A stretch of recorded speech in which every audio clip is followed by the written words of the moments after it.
राधे राधे। मेरे प्यारे भाइयों बहनों माताओं व बंधुओं, संस्कार की बातें चैनल में आपका स्वागत है। बंधुओं, आज माघी पूर्णिमा के दिन मैं आपको सुना रही हूँ माघी पूर्णिमा की कथा।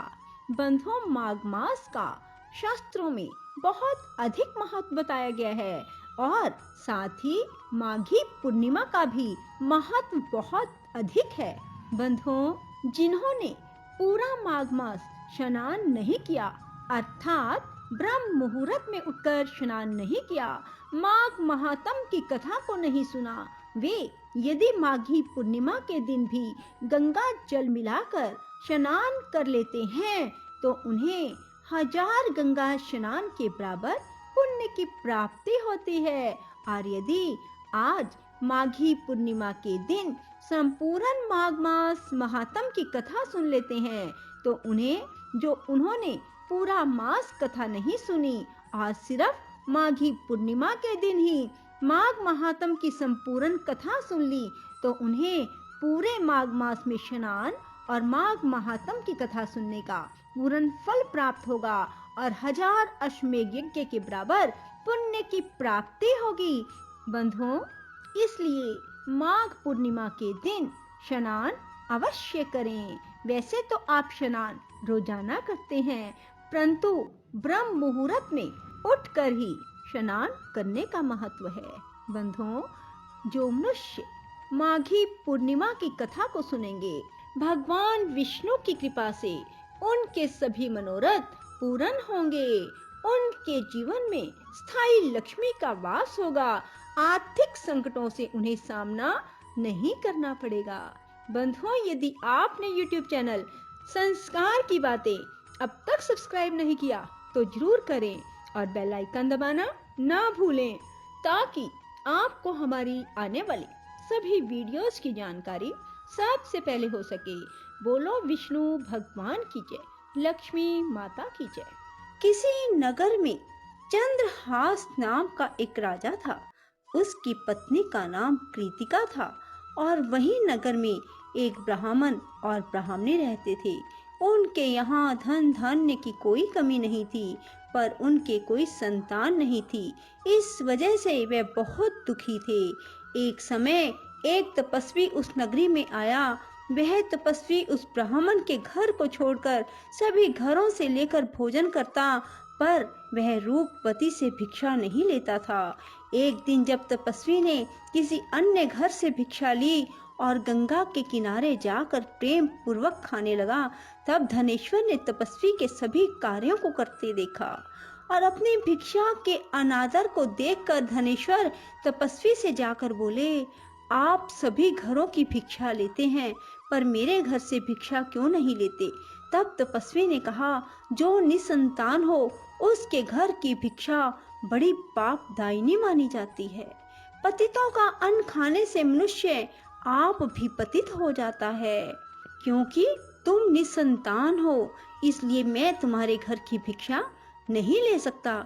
धनेश्वर ने तपस्वी के पैर पकड़ लिए और बोला, मुझे आप पुत्र प्राप्ति का उपाय बताइए, मेरे इस दुख को खत्म करें। आप मेरे दुख को खत्म करने में समर्थ हैं। तब उसके द्वारा प्रार्थना करने पर तपस्वी कहने लगा, तुम चंडी की आराधना करो। और आकर उसने ब्राह्मणी को सारी बात बताई और खुद चंडी की तपस्या करने के लिए वन में चला गया। उसने चंडी की उपासना की, उपवास किया और 16वें दिन उसे चंडी ने दर्शन दिया और कहा कि तुम्हारे पुत्र होगा, पर वह 16 वर्ष का हो जाएगा तो मृत्यु को प्राप्त हो जाएगा। पर यदि तुम 32 पूर्णिमा का व्रत करोगे तो वह दीर्घायु प्राप्त करेगा। जितनी तुम्हारी समर्था हो उतने घी के दीपक बनाकर शिवलिंग के सामने जगाना, पर ऐसा 32 पूर्णिमा को ही करना। प्रातः काल होने पर इस स्थान पर तुम्हें एक आम का पेड़ दिखाई देगा।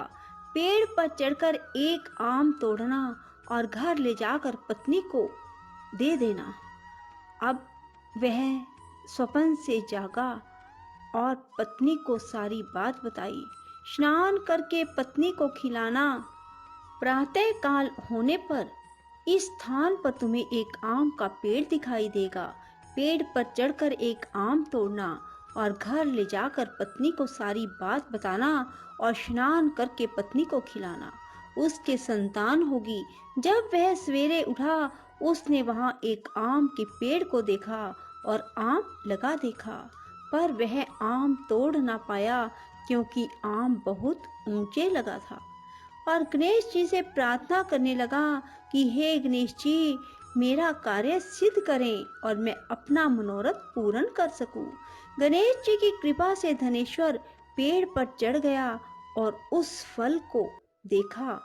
उसे महसूस हुआ कि ये तो वही वरदान वाला फल है, और उसने तोड़ा और पेड़ से नीचे उतर आया और फिर घर जाकर उसने अपनी पत्नी को दिया। 9वें महीने उसके पुत्र पैदा हुआ और पुत्र बहुत ही सुंदर और सुशील था। उसकी माता पिता ने 32 पूर्णमासी का व्रत करना शुरू कर दिया। 16वां वर्ष लगते ही माता पिता को चिंता होने लगी कि कहीं 16 वर्ष होने पर बेटे की मृत्यु तो नहीं हो जाएगी। इसलिए उन्होंने अपने मन में विचार किया कि ये घटना अगर उनके सामने घटित हुई तो क्या होगा। उन्होंने उस बच्चे के मामा को बुलवाया और कहा कि हमारी इच्छा है कि देवी दास को तुम 1 वर्ष के लिए काशी में ले जाकर विद्या ग्रहण करवाओ। उसे अकेला बिल्कुल नहीं छोड़ना, तुम सदा उसके साथ रहना। और इस तरह से उन्होंने अपने बेटे को 1 वर्ष के लिए काशी भेज दिया। किंतु यह बात मामा को नहीं बताई। धनेश्वर ने अपने पुत्र की मंगल कामना के लिए भगवती की आराधना शुरू कर दी और फिर 32 पूर्णिमा का व्रत पूरा कर लिया। कुछ दिनों के बाद मामा भांजा किसी गांव में ठहरे हुए थे। जिस धर्मशाला में वे ठहरे हुए थे, वहां एक बारात ठहरी हुई थी। लगन के समय वर को कोई रोग हो गया। वर के पिता ने कुटुंबियों के साथ विचार विमर्श किया कि वह देवीदास को वर के रूप में ले जाते हैं और बाद में विवाह के अन्य काम अपने पुत्र के साथ करवा देंगे। वर का पिता देवीदास के पास गया और बोला, तुम थोड़ी देर के लिए अपने भांजे को हमें दे दो ताकि लगन का काम सुचारू रूप से हो सके। उसके मामा बोले, वर को जो मिले वो हमें देना, मेरा भांजा वर बन जाएगा। और वे मान गए और देवीदास को वर बनने के लिए भेज दिया। विवाह कार्य विधि पूर्वक संपन्न हो गया। पत्नी के साथ भोजन ना किया और पत्नी ने देखा कि उसकी पति की आंखों में आंसू है। वह बोली, आप उदास क्यों हैं? लड़के ने सारी बात बताई। उस कन्या ने कहा, ऐसा कैसे हो सकता है? अग्नि के सामने मैंने आपको पति बनाया है। देवीदास ने कहा, ऐसा मत कहिए, मेरी आयु बहुत छोटी है। मेरी मृत्यु के बाद तुम्हारा क्या होगा? पत्नी बोली, जो होगा सो देखा जाएगा। दोनों ने साथ में भोजन किया और सो गए। देवीदास ने जाने से पहले अपनी पत्नी को 3 नगों से जड़ी अंगूठी दी और एक रुमाल दिया और कहा कि इसे मेरा संकेत समझकर स्थिर चित्त हो जाओ। मेरा जन्म मरण जानने के लिए एक पुष्प वाटिका लगाओ और वहां नव मल्लिका लगाओ और उसे जल से सिंचित करती रहो। जिस दिन ये सूख जाए, समझ लेना मेरे प्राणों का अंत हो गया, अर्थात मेरे प्राण निकल गए। जब ये फिर से हरे भरे हो जाएं, तो समझ लेना मैं जीवित हो गया हूँ और इसे मेरा संकेत समझना। प्रातः काल होते ही विवाह कार्य संपन्न हुए तो कन्या ने अपने पिता से कहा, यह मेरा पति नहीं है, मेरा पति वही है जिसका रात्रि में मेरे साथ विवाह हुआ था। यदि यह मेरा पति है तो मुझे बताए कि रात्रि में हमारी क्या बातें हुई थी, इसने मुझे क्या दिया। ये बातें सुनकर वर कहता, मैं कुछ नहीं जानता। वह लज्जित होकर वहां से चला गया और बारात भी वापस लौट गई। मामा भांजा काशी विद्या अध्ययन के लिए चले गए और एक दिन काल से प्रेरित होकर एक सर्प देवी दास को काटने के लिए वहां पहुंचा। जहर की ज्वाला से सारे स्थान जहरीला हो गया। पूर्णिमा व्रत की कृपा से सांप उसे काट ना पाया। काल वहां आया, उसके शरीर से उसके प्राणों को निकालने की कोशिश करने लगा और वह मूर्छित हो गया। भगवान शिव पार्वती भी वहां आए। उसे मूर्छित दशा में देखकर माता पार्वती ने शिव जी से कहा, इसकी माता ने 32 पूर्णिमा का व्रत किया था, इसे प्राण दें। भक्त वत्सल भगवान ने उसे प्राण दान दिए।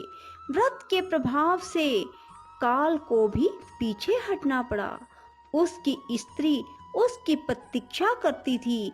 उसने देखा कि पुष्प वाटिका में कुछ भी ना रहा और साथ ही देखा कि सब हरा भरा हो गया। ऐसा देखकर मैं बहुत हर्षित हुई और अपने पिता से बोली, पिताजी मेरे पति ठीक हैं, उन्हें ढूंढिए।